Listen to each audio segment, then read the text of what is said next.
Hi hello. അപ്പോൾ കഴിഞ്ഞ ദിവസം ഒരു വീഡിയോ ചെയ്തിട്ടുണ്ടായിരുന്നു അവിടെ കാലിനെ പറ്റി ഞാൻ പറഞ്ഞത്. ഇപ്പം ഞാൻ വന്നതെന്ന് വെച്ചാൽ അതേ കാര്യം തന്നെ പറയാമെന്ന്. അപ്പോൾ അന്ന് സമയവും കാര്യങ്ങളൊന്നും ഇല്ലായിരുന്നു. അത് ചെയ്തപ്പോൾ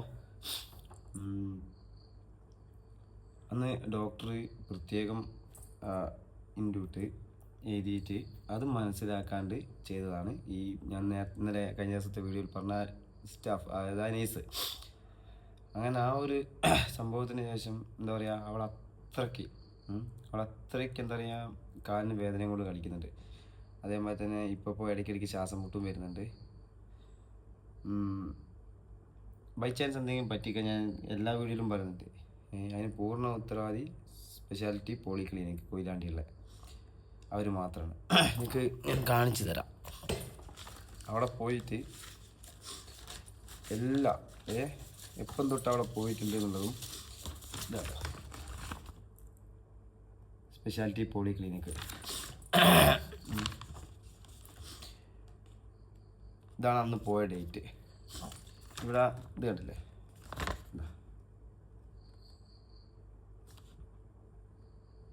ഡോക്ടർ കറക്റ്റ് എഴുതി കാണിച്ച് ഇവിടെ ഇത് കിട്ടിയിട്ട് അന്ന് ഇത് നോക്കാതെ, അതായത് ഈ എഴുതിയതും കാര്യങ്ങളൊന്നും നോക്കാണ്ട് അവരെഴുതിയത് കൊണ്ടാണ് ഇത് വന്നത്. പിന്നെ അന്ന് തന്നെ, അതായത് ഇത് നടക്കുന്നത് 30/3/2026.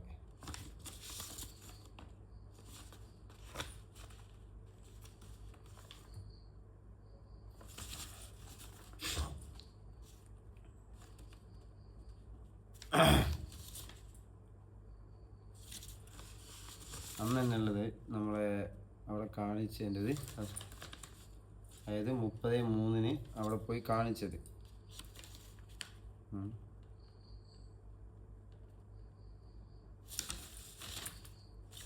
അപ്പോൾ അടുത്തത് ഇതും സൂപ്പർ സ്പെഷ്യാലിറ്റിയാണ്. അന്ന് ഈ ഒരു പേപ്പറിൻ്റെ അകത്ത്, അതായത് ഈ ഡോക്ടർ എഴുതി വെച്ചൊരു കാര്യമാണ്. അതൊന്നും മനസ്സിലാക്കാണ്ട് ഇവർ എന്താ പറയുക, ആ നേഴ്സ് അന്ന് കുത്തി വെച്ചത് കാരണമാണ് ഇവർക്ക് ഇതൊക്കെ വന്നത്.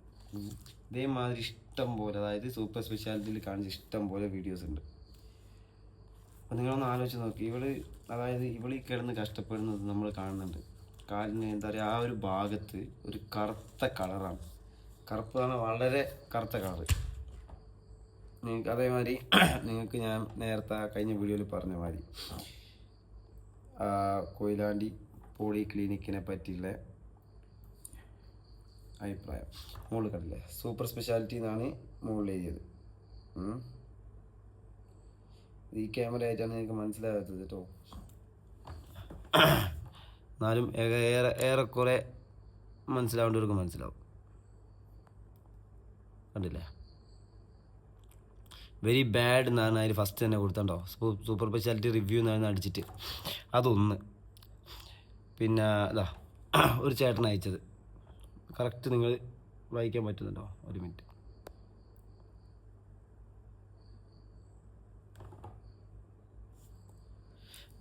ഞാൻ ഫോണൊന്നുകൂടി ഇങ്ങനെ വെക്കാം. ഇതാ നൈസസ് നൈറ്റ് ഡേറ്റ് വരെ കൊടുത്തേക്ക്. Attitude is very bad. കണ്ടില്ലേ, നമുക്ക് വായിച്ചാൽ മനസ്സിലാവുമല്ലോ. നൈസസ് എന്ന് പറഞ്ഞിട്ട് night shift on 22/7/2021. Attitude is very bad. Specially miss Anitha, അതായത് ആ നേഴ്സിൻ്റെ പേര് വരെ ഇതിൽ മെൻഷൻ ചെയ്തിട്ട് ശ്രീലാൽ ശ്രീധർ എന്ന് പറഞ്ഞിട്ട് ഒരു ഏട്ടൻ ഇട്ടതാണ്. നമ്മൾ പറഞ്ഞിടിപ്പിക്കുന്നതല്ലോ എന്തായാലും. She is not even know how speak to a patient customer when we ask our question why it is not we help reply like. ഇവരെ പറ്റി കണ്ടല്ലേ, വളരെ മോശമായിട്ടുള്ള അഭിപ്രായങ്ങൾ മാത്രമാണ് ഈ ഒരു ഇതിൽ വരുന്നത്. അതിൽ താഴെ തന്നെ നിങ്ങൾക്ക് കാണാം അതിൻ്റെ ഓണർ, അതായത് സ്പെഷ്യാലിറ്റി പോളി ക്ലിനിക് ഓണർ എന്ന് പറഞ്ഞിട്ട്, thank you for sharing your experience, will look into the matter and take necessary step, we are sorry for inconvenience in case, thank you. അതായത് അയാൾക്ക് തെറ്റ് പറ്റിപ്പോയി എന്നുള്ള രീതിയിൽ അയാളും അതേമാതിരി ഒന്നുകൂടി ഉണ്ട്, നമ്മളെ ഒരു ചേച്ചി ഏതൊരു ലേഡി അയച്ചതാണ്, സാമാന്യ മര്യാദ ഇല്ലാത്ത സ്റ്റാഫ്. അത് നിങ്ങൾക്ക് ഞാൻ കാണിച്ചതാ, അറിയില്ല. വേണമെങ്കിൽ ഇതിൻ്റെ അടിയിൽ താഴത്ത് വേണമെങ്കിൽ നമുക്ക് ഓരോരോ പാട്ടായിട്ട് കട്ട് ചെയ്ത് ഞാൻ വേണമെങ്കിൽ ഇട്ട് തരുന്നുണ്ട്. അതായത് സാമാന്യ മര്യാദ ഇല്ലാത്ത സ്റ്റാഫ്, മെഡിക്കൽ ഷോപ്പ്, മോശം അനുഭവം. ഞാൻ വണ്ടിയിൽ പല രോഗികളെയും കൊണ്ട് എത്തിച്ചിട്ടുണ്ട്. കണ്ടോ, പല രോഗികളെയും വണ്ടിയിൽ അവിടെ എത്തിച്ച ഒരാളാണ് ഇത് പറയുന്നത്. പലരും മോശം അഭിപ്രായമാണ് എന്നോട് പറഞ്ഞിട്ടുള്ളത്. അപ്പോൾ നിങ്ങൾ ആലോചിക്കുക, നമ്മളിത് കള്ളം പറയല്ല ആ ഒരു സ്ഥാപനത്തിനെ പറ്റി. അതും ഞാൻ പറഞ്ഞാൽ ആ സ്ഥാപനത്തിൽ നല്ല നല്ല ആൾക്കാരുണ്ട്, ഡോക്ടർമാരുണ്ട്, നേഴ്സുമാരുണ്ട്, പിന്നെ മെഡിക്കൽ ഷോപ്പിലുണ്ട്. ആ മെഡിക്കൽ ഷോപ്പിൽ ഒരു ദിലീപ് എന്ന് പറഞ്ഞ ആളുണ്ട്. മൂപ്പര് നല്ല അടിപൊളി സ്വഭാവം. നമ്മൾ പോയാൽ സാധനം എടുത്തു തരാനും കാര്യങ്ങളൊക്കെ. പിന്നെ അവിടെയുള്ള മുഹമ്മദ് ഡോക്ടർ, ആഷിഖ് ഡോക്ടർ, പിന്നെ മുഹ്സിൻ ഡോക്ടർ, ഇവരൊക്കെ നല്ല അടിപൊളി ഡോക്ടർമാരാണ്. നേഴ്സുമാരിൽ തന്നെ നല്ല ആൾക്കാരുണ്ട്.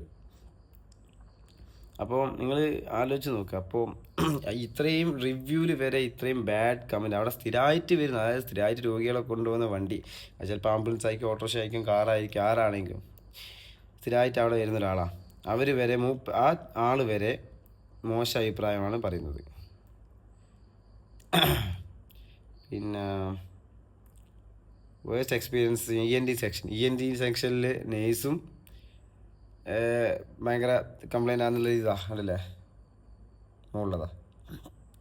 ഇതൊക്കെ ഗൂഗിൾ റിവ്യൂ ആണ്.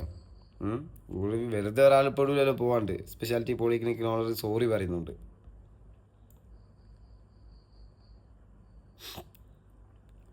പിന്നെ കുറേ ഉണ്ട്, ഞാൻ പറഞ്ഞില്ലേ, നീറ്റ് ആൻഡ് ക്ലീൻ എന്നൊക്കെ പറഞ്ഞിട്ട് ക്ലീനിങ് ഇല്ലാതെ വൃത്തിയില്ല എന്നുള്ളത്. Receptionist is very rude, very bad attitude while dealing. അതിനും എന്താ മൂപ്പര് ഓണർ സോറി പറഞ്ഞിട്ടുണ്ട്.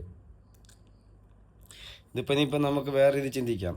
ആരെങ്കിലും വെറുതെ എഴുതിയിട്ടതായിരിക്കുന്നു. വെറുതെ എഴുതിയിട്ടൊരാൾക്ക് ഈ ഓണർ സോറി പറയണമെങ്കിൽ അതിൽ ശരി ഉണ്ടാവുമല്ലോ. അല്ലെങ്കിൽ ഓണർ ശ്രദ്ധിക്കുക, അതായത് പോയി ചോദിച്ച് നോക്കിയിട്ട് തെറ്റില്ലെങ്കിൽ അയാൾ മറുപടി പറയണം, ഇങ്ങനൊരു സംഭവം അവിടെ ഉണ്ടായിട്ടില്ല, ഇത് വെറുതെ ഒരു റോമിങ് ആണ്, അല്ലെങ്കിൽ വെറുതെ ഒരു ഗോസിപ്പ് ഇറക്കുക എന്നുള്ള രീതിയിൽ അയാൾ പറയേണ്ടിയിരുന്നു. അയാൾ സോറി പറയുന്നുണ്ടെങ്കിൽ അവിടുത്തെ തെറ്റുണ്ട്. നമ്മളത് മാത്രം ചെയ്ത് ഇതിനും നെഗറ്റീവ് വരുന്ന എനിക്കറിയാം. ഇതിൽ ആര് വേണമെങ്കിൽ എത്ര ആൾ വേണമെങ്കിൽ നെഗറ്റീവ് ഇട്ട് എനിക്ക് നോ പ്രോബ്ലം. കാരണം നാളെ ഈ നെഗറ്റീവ് ഇട്ട ആളെ അമ്മയ്ക്കോ അച്ഛനോ മകൾക്കോ ഇങ്ങനൊരു അവസ്ഥ വരുമ്പം പഠിച്ചോളൂ, മുകളിലൊരാളുണ്ട്. അപ്പോൾ അവരെ വിട്ട് നമ്മൾ എന്തായാലും ഒന്നും കളിക്കരുത്. അപ്പോൾ ആ ഒരു വ്യക്തിനെ കളിപ്പിക്കാണ്ടും കാര്യങ്ങൾ മനസ്സിലാക്കിയാൽ നിങ്ങൾക്ക് മനസ്സിലാവും. ഇതിൽ നിങ്ങൾ നെഗറ്റീവ് ഇട്ട് എനിക്കൊരു കുഴപ്പമില്ല. അപ്പോൾ ഇത്രയും കമൻസാണ് ഈ ഇതിൽ വന്നത്. അപ്പം ഞാനിത് പിന്നെയും പറയാൻ കാരണം എന്താ വെച്ചാൽ നമുക്കൊരു നീതി കിട്ടണം. എന്തെങ്കിലും പറ്റിക്കഴിഞ്ഞിട്ട് നമുക്കത് കിട്ടിയിട്ട് കാര്യമില്ല. നാളെ ഇപ്പം എന്തായാലും എന്താ പറയുക, നീതി കിട്ടണം. നീതി കിട്ടിയില്ലെങ്കിൽ നമുക്കതിൽ കാര്യമില്ല. അവളെ എന്തായാലും കാല് എന്തെങ്കിലും ചെയ്യേണ്ടി വരുമോ, അങ്ങനത്തെ എന്തെങ്കിലും അവസ്ഥ വന്നാൽ പിന്നെ നമ്മൾ പറഞ്ഞിട്ട് കാര്യമില്ല. അപ്പോൾ എപ്പോഴും കാണിച്ച് എന്ന് പറഞ്ഞിട്ട് ഇടയ്ക്കിടയ്ക്ക് ഇത് വരുന്നത് കൊണ്ട് വേറെ നമുക്കൊന്നും ചെയ്യാനില്ല. പ്രത്യേകിച്ച് അങ്ങനത്തെ നേഴ്സുമാരെയും കാര്യങ്ങളെയും അവിടെ നിർത്തരുത് ദയവ് ചെയ്ത്. അറിയാത്ത ഒരാളാണെങ്കിൽ അന്ന് അവിടെ നിന്ന് തന്നെ ആരോ പറഞ്ഞ് പഠിക്കുന്നതാണെന്നോ അല്ലെങ്കിൽ ഈ പഠിത്ത് വന്നാന്നോ എന്തോന്ന് പറഞ്ഞിരുന്നു. ഇനിയിപ്പോൾ ആ ഒരു കോഴ്സിൻ്റെ നേഴ്സിൻ്റെ എന്തെങ്കിലും സർട്ടിഫിക്കറ്റും കാര്യമുണ്ടോ അല്ലെങ്കിൽ പഠിക്കുകയാണോ ഒന്നും അറിയില്ല, പ്രൈവറ്റ് ആണല്ലോ. അവരുടെ അടുത്ത് വന്നൊരു തെറ്റ് അല്ലെങ്കിൽ അവരുടെ അടുത്ത് വന്നൊരു പിഴ, അതിൻ്റെ പേരിൽ വേദന അനുഭവിക്കുന്നതും അതിൽ നിന്ന് കഷ്ടപ്പെട്ട് നമ്മൾ വേറെ അവരുടെ കൂടെ നിന്ന് കണ്ടിട്ട് എന്താ പറയുക സങ്കടപ്പെടുന്ന ആൾക്കാരും വേറെ, അവരെക്കൊണ്ട് നടക്കാൻ പറ്റാത്തതിൻ്റെ അവസ്ഥ. ഇനിയിപ്പോൾ അഥവാ എവിടേക്കെങ്കിലും നടക്കണമെന്നുണ്ടെങ്കിൽ ഒരാളെ താങ്ങ്, അപ്പം എല്ലാം കൊണ്ടും വളരെ ബുദ്ധിമുട്ടാണ്. അപ്പോൾ ഈ ഒരു നേഴ്സ് ചെയ്ത തെറ്റ് കാരണം പല രീതിയിലും പലരും കഷ്ടപ്പെടുന്നുണ്ട്. ഒരു ജോലി ചെയ്യാൻ പറ്റൂല, എവിടെയെങ്കിലും ഇരിക്കാൻ പറ്റൂല. അപ്പോൾ അതുകൊണ്ട് ദൈവത്തെ ഓർത്ത് ഇമ്മാതിരി നേഴ്സുമാരാ ജീവനുണ്ടെങ്കിൽ ഒരു ഹോസ്പിറ്റലും വെക്കരുത്. എൻ്റെ ഒരു അഭിപ്രായത്തിൽ ഞാൻ പറഞ്ഞു, നേഴ്സുമാരെന്ന് പറഞ്ഞാൽ മാലാകന്മാരെ ഉറക്കം കഴിഞ്ഞ് കണ്ട ആൾക്കാരെ ചിലപ്പം മൂത്രമോ അപ്പി വരെ ക്വാറൻറ്റൈൻ വരുന്ന അവസ്ഥ വരലുണ്ട് ഉറക്കം കഴിഞ്ഞിട്ട്. അവരൊക്കെ നമ്മൾ അങ്ങനെ തന്നെയാണ് കാണുന്നത്. നമ്മളെല്ലാവരും ഒറ്റക്കെട്ടിൽ പറയൂല. ആ ഒരു വ്യക്തിയെ ഞാൻ പറഞ്ഞത്, സൂപ്പർ സ്പെഷ്യാലിറ്റി പോളി ക്ലിനിക്കുകളിലെ ആ ഒരു നേഴ്സിനെ മാത്രമാണ് ഞാൻ ഈ പറഞ്ഞത്. അപ്പം ഇത് പറയാനുള്ള കാരണം നിങ്ങൾക്ക് എല്ലാവർക്കും മനസ്സിലാക്കണം. ഇതിന് നെഗറ്റീവ് ഇടുന്ന ഏതൊരാളാണെങ്കിലും എനിക്ക് കുഴപ്പമില്ല. ഞാൻ അവരെ വിളിച്ചിട്ട് തോന്നിയാസം പറയാനോ ചീത്ത പറയാനോ നിൽക്കില്ല. കാരണം എനിക്കതിൻ്റെ ആവശ്യമില്ല. കാരണം ഇനി ഞാൻ എന്നോട് പറഞ്ഞാൽ നെഗറ്റീവ് ഇടുന്നവന് പടച്ചോനുണ്ടെങ്കിൽ, ദൈവം ഉണ്ടെങ്കിൽ അവന് ഇതേ ഒരു ഗതി വരും, വരാണ്ടിരിക്കില്ല. അപ്പോൾ അവന് മനസ്സിലാവും എന്താണ് ഇതിൻ്റെ സത്യാവസ്ഥ എന്നുള്ളത്. അപ്പോൾ എല്ലാവരോടും ബായ്.